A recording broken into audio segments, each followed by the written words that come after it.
But I think it should look just the same, you know. Other questions? Lee has another one. Is it another farming question, Lee?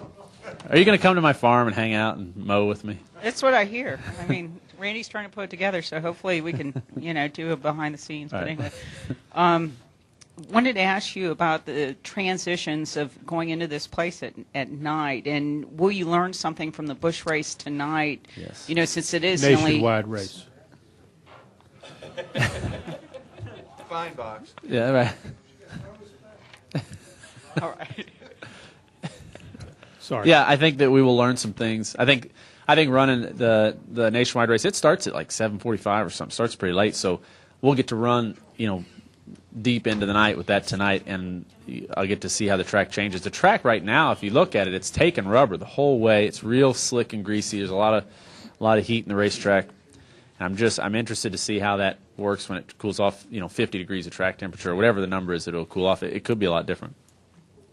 Actually, there's one crop duster here in Texas that knows me pretty well. I was just thinking about this story. So I was flying in my little Saratoga. I got my pilot's license, and it was my first plane. I flew it all over the country, and Mike Helton and all those guys were always telling me, hey, you got to get an airplane with 2 engines. But this little thing was great, and I landed for fuel in Dimmitt, Texas. I think it was Dimmitt, Texas.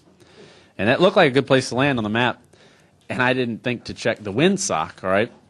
So I landed downwind, I'm landing at 60, 80 miles an hour plus 20 miles an hour wind. So I'm like screaming down this runway trying to stop. And I get to the end, and there's a guy ready to take off the correct direction, waiting at the taxiway in his crop duster. And I can see him looking at me like, you idiot. And it was great. I bought this plane. I didn't know what color it was when I bought it, so it was pink. So I got, they called it magenta or something, but it was like purplish pink. So here comes this idiot in this plane. And he's looking at me like, well, now what are you going to do, moron? You got to turn around because I can't back up. So I turn around, and I taxi back in, beg these people for some fuel.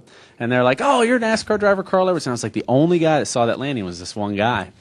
Like a year later, I was doing an autograph session here at Texas, and I hear from the crowd, hey, downwind. And I was like, no, he knows. Somebody knows. And he's like, I was that guy in that crop duster. He's like, you're a terrible pilot, and he's giving me a hard time. It was pretty funny. So, so I'm sure in the crop duster community, at least around here, they laugh at me as a pilot. All right, so downwind. Wow. Try to follow that, Claire. I know. I was just thinking that. Claire B. Lang, Sirius NASCAR Radio. So downwind. Yeah. Also asking about. I want to ask you about the speeds here, but I have to follow that up. Does Jack ever talk to you about getting a second engine? I mean, for safety reasons. Now I have a Citation jet. Gotcha. Which I should have bought from the beginning, but I'm pretty thick-headed and thrifty, so I flew along in that little plane. You'll never believe, when I got back to Missouri and they had to deliver this plane, I was like, it's purple. Like, I can't, no, it's, so anyway, that plane was pretty fun, though. I flew all over in that plane. It was good. It's a great story. What about the speeds here, and do you feel the speeds? Do you sense the speeds here? I know you come from Martinsville, where a lot of people say, well, once a driver doesn't really feel it. Do you? Do you sense that in your gut? Oh, yeah. This place is fast, and you really do feel it. This morning in that Nationwide car, I got really loose into turn 3, and, it was like, all your hair stands up, and, you get a high sensation of speed. You can, when they keep showing that wreck McDowell had, that shows you. That wreck goes on for 15 seconds of, there's a lot of speed here, and I think everyone respects that. It's a tough place, and it really does. It gives you that feeling like, man, this is what racing's about. Drive down the corner and slide the car sideways 200 miles per hour. That's exciting. Any other questions for Carl? What do you want to talk about? He's wide open today. Yeah. Talk about, sharecropping. Anybody else who's got a question over there? Go ahead. Butler from Let's talk about the federal budget or something. Yeah, well, go ahead. We're doing a piece on the Hall of Fame. Is there any driver from history that you would love the chance to just go mano-a-mano with? Or a couple of drivers? Man, I got the chance to be on the racetrack with David Pearson at Darlington for a PR event, and he was in that 21 car. I was in my car, and he's over there. He's just like, we're doing photos. He keeps going faster and faster, and kind of passing me and doing all this stuff. And looking over at David Pearson in that car, to me, it made me think, man, how cool would it be to be, lined up at Darlington, I don't know how many years ago, but, 20, 30 years ago, and be able to race with guys like Pearson and Petty and, and I mean, that would be cool to me. So, I like the way those old cars drove. It looks like, that they had the bi-supply tires and the big cars and sliding around, just figuring out. The aero stuff wasn't as big of a deal. That, there wasn't downforce. All that stuff looks like a lot of fun to me. So I would have loved to have been able to race back then. Over here to Woody. Woody came with MRN. Carl, you mentioned about the Cup car at Talladega. Can you describe a little bit about driving the Nationwide car there and what you look for next week? Yeah, the Nationwide cars drive at Talladega just like the Cup cars. There's really not a big difference. The one thing that we'll see at Talladega is how well they do match up. They didn't match up very well at Daytona, and it made it kind of difficult, but Talladega's a little bigger. The bumpers might match up well enough that at Talladega we could do a little bit more of the two-car drafting.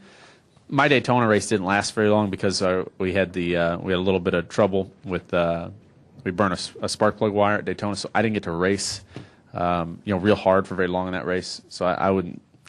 It'd be hard for me to compare them really, but I think everything should be very similar.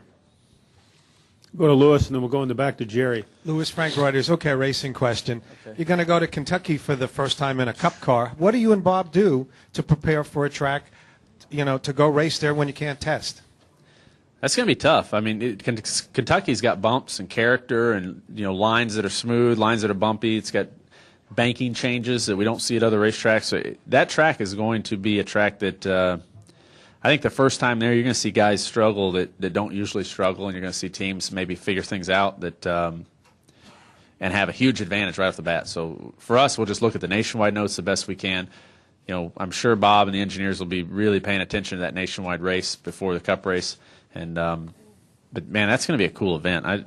Those fans there, you guys have been there, a lot of you. Those fans there they're going to be, just wound up. I mean, that's going to be a cool race. I'm excited to run it. Two more questions before we let him go. Jerry, then we'll finish with Reed. Go ahead. Jerry Jordan with the Examiner. Carl, NASCAR has allowed minors in the garage area for the first time. Have you noticed that, and what are your feelings on them reaching out to the younger generation to promote the sport like that? Boy, I think that we, the more folks we can let come in here and see this sport close up, the better. I think that for a young person to see these cars up close and to watch the guys working on them, I think is very inspiring. I remember the first time I saw a NASCAR stock car, a Cup car, up close. It was one of Harry Gant's show cars at a trade show in Columbia, Missouri, and I mean that.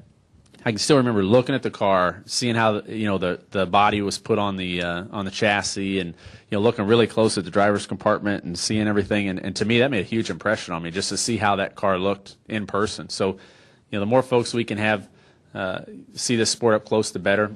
And it seems like the officials and the fans have all done their part to keep everything safe and orderly, and I haven't seen any problem with it. Final question. Reed Spencer with Sporting News. As a follow-up on the Kentucky question, do you guys have any Cup notes from testing there prior to 2009? And if so, do they have any relevance today? We used to test there a lot, and I don't think those notes have any relevance, though, because of the change in the cars and how much different the variables are that we use now to change the setups, with the bump stops and things like that.